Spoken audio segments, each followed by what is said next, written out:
Hello बच्चों।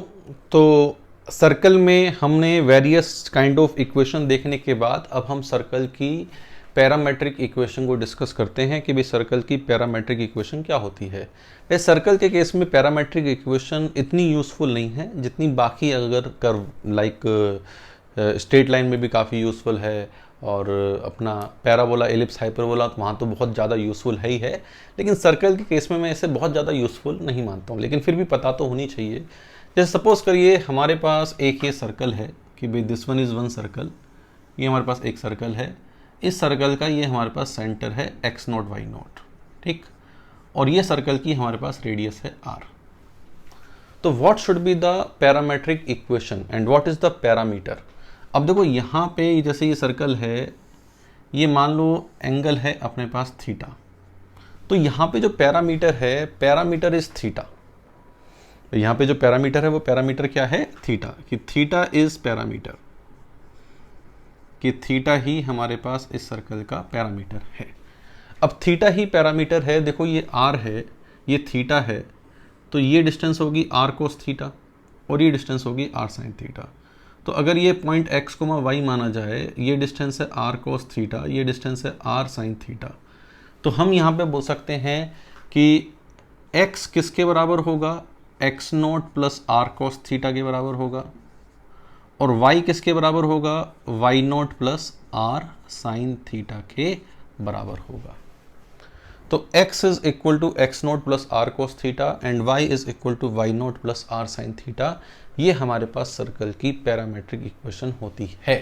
यहाँ पे सेंटर क्या है कि centre is x nought y nought, ठीक, रेडियस क्या है r, रेडियस इज r, कि सर्कल की रेडियस है अपने पास r।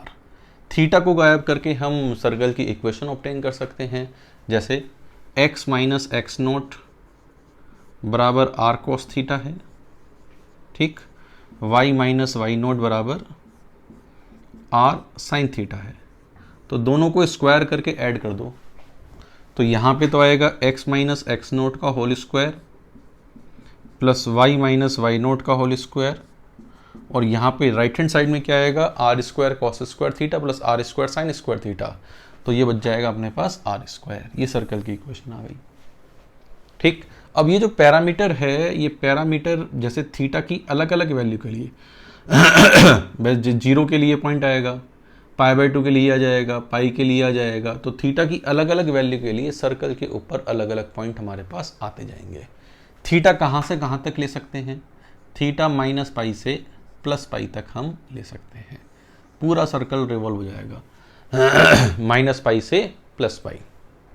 कोई कहे कि सर माइनस पाई से प्लस पाई के बजाय 0 से 2 पाई ले सकते हैं क्या, ले सकते हैं। इसमें मतलब ये सिर्फ कन्वेंशनल मानने वाली चीज़ है कि भाई ये लेते हैं हम, और इसमें कोई हार्ड एंड फास्ट रूल मैं इसमें नहीं बोल सकता। तो ये हमारे पास x is equal to x nought plus r cos theta, y is equal to y nought plus r sine theta, ये सर्कल की पैरामेट्रिक की इक्वेशन है। अब आप याद करो कि लाइन की भी यही थी यार, भाई लाइन की याद करो, लाइन की क्या थी, लाइन की थी x is equal to x one plus r cos theta, y is equal to y one plus r sine theta. अब कोई कहेगी यार सर सर्कल और लाइन की दोनों की पैरामेट्रिक इक्वेशन एक जैसी आ रही है, तो सर्कल और लाइन में कैसे पता करेंगे क्या अंतर है। देखो ध्यान समझो, सर्कल में r फिक्स है, रेडियस है, और थीटा पैरामीटर है। सर्कल में r रेडियस है और थीटा पैरामीटर है। लाइन में थीटा फिक्स है, r पैरामीटर है। This is the big difference between the equation of A line, parametric equation of A line and parametric equation of a circle. तो ये बात बहुत बारीकी वाली बात है कि भाई लाइन में तो r पैरामीटर होता है और सर्कल में अपना थीटा पैरामीटर होता है।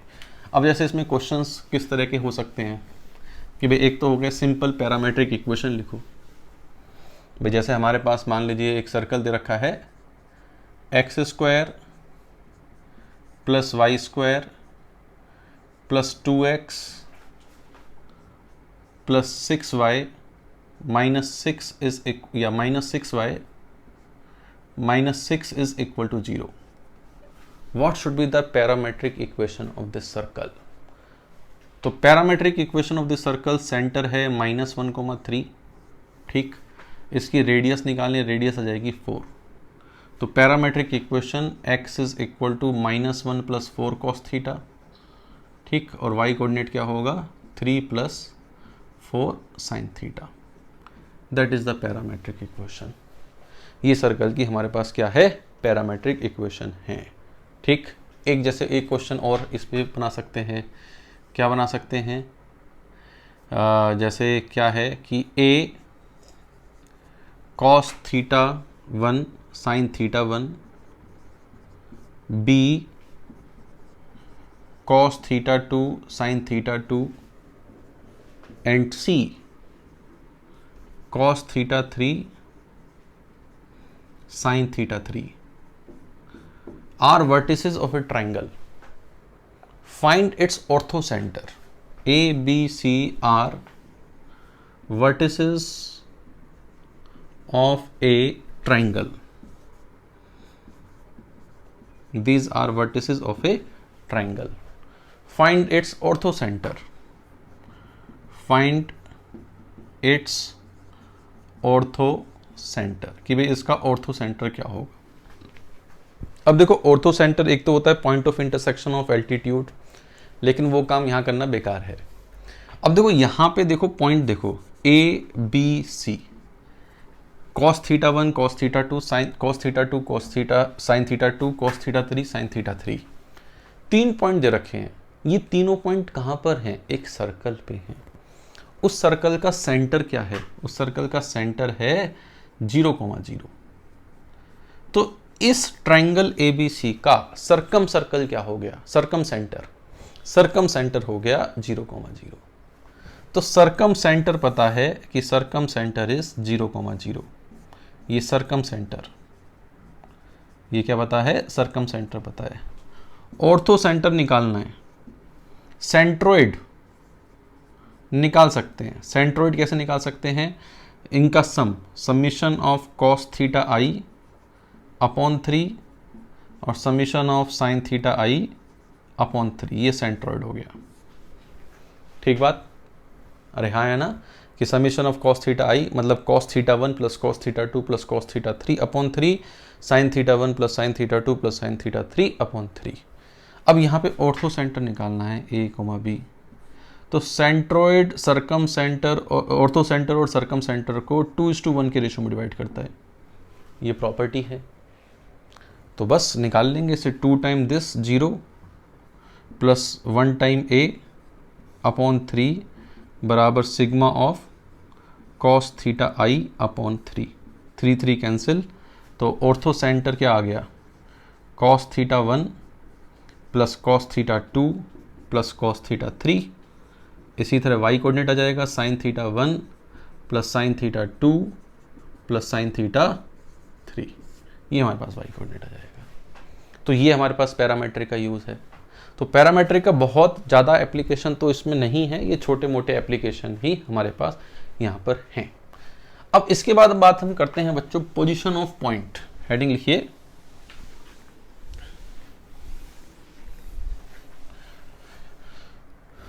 Position of point. Position of point कि भाई किसी पॉइंट की पोजीशन को हम कैसे डिस्कस करें।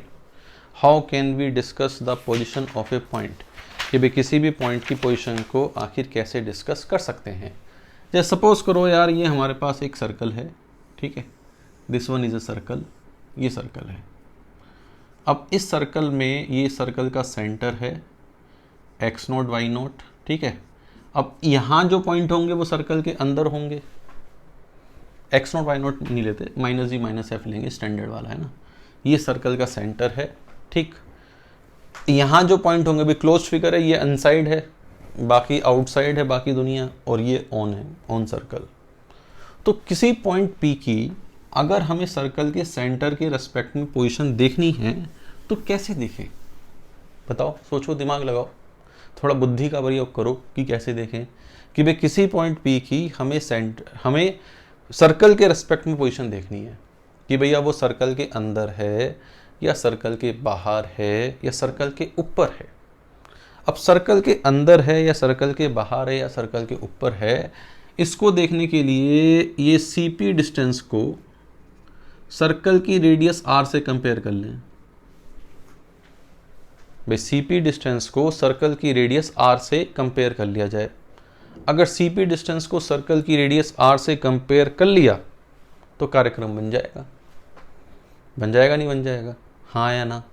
तो CP डिस्टेंस को सर्कल की रेडियस r से, मान लो अपने पास स्टैंडर्ड सर्कल है x² + y² + 2gx + 2fy + c = 0। ये मेरे पास सर्कल की इक्वेशन है। ठीक, ये जो पॉइंट है x1 y1 है जिसके बारे में हमें देखना है। सर्कल का सेंटर हो गया क्या? -g - f, कि सर्कल का सेंटर हो गया -g - f। ठीक, तो अगर ये जो CP है वो r से बड़ा हुआ, अगर ये डिस्टेंस CP इस रेडियस r से बड़ी हुई तो पॉइंट कहाँ होगा? आउटसाइड। तो अगर CP r से बड़ा है तो पॉइंट विल बी आउटसाइड। तो पहले आउटसाइड होने की कंडीशन निकाल लेते हैं कि भाई आउटसाइड होने की कंडीशन हमारे पास आखिर क्या आ रही है। तो CP square is greater than r²। CP square क्या होगा? x1 + g का होल स्क्वायर, y1 + f का होल स्क्वायर, r² क्या होगा? g² + f² - c। अब देखो g² f² यहाँ से कट जाएंगे, ये c इधर आ जाएगा, तो ये होगा x1² + y1² + 2gx1 + 2fy1 + c। That should positive, कि अगर ये चीज पॉजिटिव है तो पॉइंट उसके बाहर है, पॉइंट इज आउटसाइड। इस चीज को क्या बोलते हैं? इस चीज को मैं नाम देता हूं S1। भाई इस एक्सप्रेशन को मैं नाम देता हूं S1। S1 is x1² + y1², मतलब उस पॉइंट को सर्कल की इक्वेशन में रख देना, 2fy1 + c। This is S1। तो S1 अगर पॉजिटिव है तो point P is outside circle, कि सर्कल के बाहर होगा, आउटसाइड सर्कल, कि पॉइंट P सर्कल के बाहर है। अगर S1 0 है, point P is on circle. ठीक, और S1 अगर नेगेटिव है तो point P is inside circle, तो ये सर्कल के अंदर है। तो S1 पॉजिटिव है तो पॉइंट P सर्कल के बाहर है, S1 0 है तो पॉइंट P सर्कल के ऊपर है, S1 नेगेटिव है तो पॉइंट P सर्कल के अंदर है। तो these are the 3 conditions which tell us about the position of point, कि भाई किसी पॉइंट की पोजीशन को हम आखिर किस तरीके से डिस्कस कर सकते हैं। How can we discuss the position of any point. ठीक, अब एक चीज यहाँ पे थोड़ा नोट करके लिख लेना, ये जो S1 है, इस S1 को इस P का पावर ऑफ पॉइंट भी बोलते हैं। लिख लीजिए, the value S1 is known as power of point of P with respect to circle, कि भाई इस S1 वैल्यू को पावर ऑफ पॉइंट के नाम से भी जाना जाता है। तो कोई पॉइंट सर्कल के अंदर है या कोई पॉइंट सर्कल के बाहर है, उसे चेक करना है तो हमें बस सर्कल की इक्वेशन में वो उठा के रखना है। वो सर्कल की इक्वेशन में वो उठा के रखेंगे तो हमारे पास तुरंत पोजीशन ऑफ पॉइंट या ये सब चीज़ें हमें मिल जाएंगी। ठीक है, पोजीशन ऑफ पॉइंट और ये सब चीज़ें हमें मिल जाएंगी। जैसे सपोज करिए कि हमारे पास एक क्वेश्चन लिख लेते हैं। एक सर्कल दे रखा है x² + y² + 4x - 6y - 13 = 0। ठीक है, discuss the position of point 1, 2 and एक पॉइंट 1, 2 है एंड 3, -5। इन दोनों पॉइंट की पोजीशन डिस्कस करो कि ये सर्कल के अंदर हैं या ये सर्कल के बाहर हैं। बहुत ही लड्डू का काम है भैया ये, इससे लड्डू काम कुछ नहीं हो सकता भाई। इन दोनों की पोजीशन डिस्कस करना मतलब 1,2 इसके लिए S1 निकाल लो, तो 1,2 हो जाएगा 5, 1 रखेंगे 4, ये रखेंगे 12 माइनस 13 क्या आ रहा है, नेगेटिव आ रहा है। तो ये पॉइंट कैसा है, इनसाइड, कि this point P will be inside. 3, -5, 3, -5 के लिए अगर देखें तो S1 क्या आएगा, 9 + 25 + 12 + 30, ठीक, -13 पॉजिटिव आ रहा है, तो ये पॉइंट कैसा है, outside. So this point P is outside and this point P is inside. चमका जी क्वेश्चन कि कैसे हमें इन क्वेश्चंस को करना है भाई, क्या हम इसमें यहाँ कर सकते हैं। ठीक, चलिए, तो ये पोजीशन ऑफ पॉइंट की बात थी। एक क्वेश्चन और कर लेते हैं।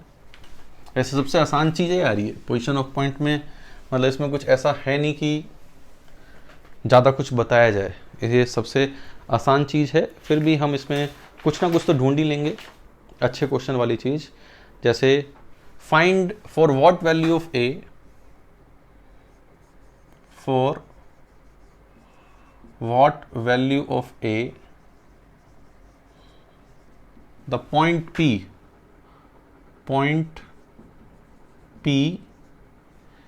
A comma A, the point P A comma A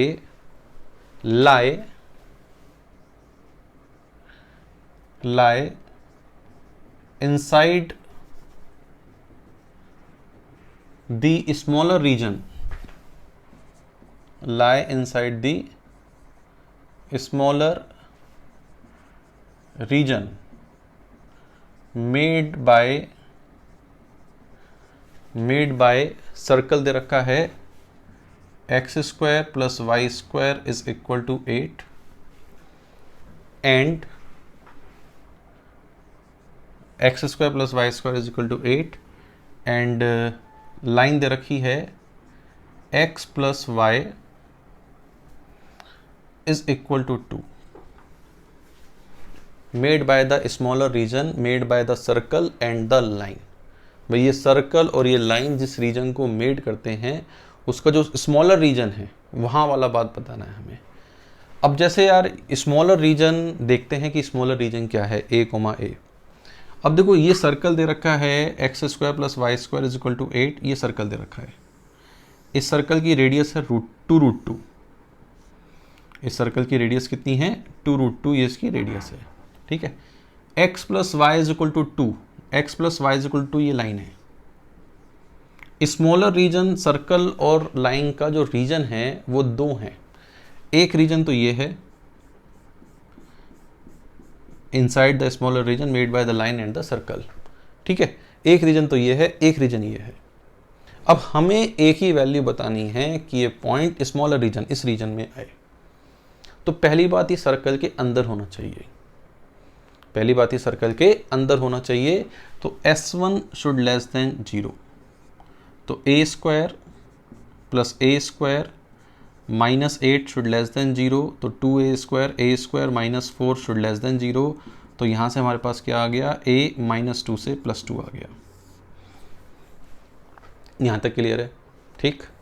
अब स्मॉलर रीजन में होने के लिए इस लाइन के, जैसे ये जो लाइन है भाई, यहाँ पे किसी पॉइंट की लाइन और सर्कल दोनों के रेस्पेक्ट में ही पोजीशन देखनी पड़ रही है हमें। इस लाइन के जिस साइड ओरिजिन है उस साइड ना होके उसके अपोजिट साइड होना चाहिए भाई। जिस साइड ओरिजिन है उस साइड ना होके उसके अपोजिट साइड, कि ओरिजिन इधर है पॉइंट उधर है, ठीक। तो ओरिजिन के लिए ये एक्सप्रेशन क्या देगा, नेगेटिव वैल्यू भाई। अगर हम इसको लाइन को L मान लें तो ओरिजिन के लिए लाइन की वैल्यू कितनी है भाई, 0,0 के लिए लाइन की वैल्यू कितनी है, -2, मतलब नेगेटिव है। उसके अपोजिट साइड होनी चाहिए, तो A, A के लिए कैसा होना चाहिए, पॉजिटिव। तो A, A के लिए A + A -2 this should be positive. तो इससे क्या आ गया, A अपना 1 से बड़ा आ गया। तो A 1 से बड़ा होना चाहिए और -2 से 2 होना चाहिए। तो दोनों का इंटरसेक्शन क्या आ गया, A बिलोंग्स टू 1 to 2, कि A अपना 1 से लेके 2 के बीच में होना चाहिए। तो अगर ऐसा है तो जो पॉइंट ए कॉमा ए है वो इसके इनसाइड रीजन में लाई करेगा। तो ये पोजीशन ऑफ पॉइंट का एक क्वेश्चन हो गया। चलो एक क्वेश्चन आप अपने घर के लिए लिखना है ना, एक क्वेश्चन घर के लिए लिख लो, कमेंट बॉक्स में आंसर देना भाई इसका मुझे, है ना। देखते हैं कितने लोग सही आंसर दे पाते हैं इस क्वेश्चन के लिए। क्वेश्चन है find number of integral points, find number of integral points.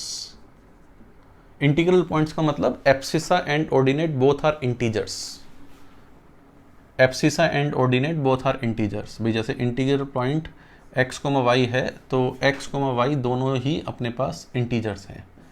Integral points which lie inside the circle, x square plus y square is equal to 25। बताना भाई इसका आंसर। देखते हैं कितने लोग मेरा लेक्चर लास्ट तक देख रहे हैं। जो बच्चे इसका आंसर बताएंगे वो डेफिनेट बात है लास्ट तक देख रहे हैं, वरना लोग थ्योरी करके क्वेश्चन नहीं कर रहे हैं। तो भाई ये हमारे पास क्या था, पोजीशन ऑफ ए पॉइंट, कि भाई किसी पॉइंट की पोजीशन को हम आखिर कैसे देखते हैं, how we check the position of a point, और पैरामेट्रिक इक्वेशन।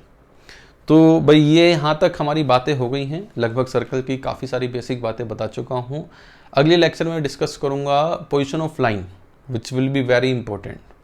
तो इस लेक्चर में इतना ही, बाकी हम पढ़ेंगे अपने अगले क्लास में। Thank you very much.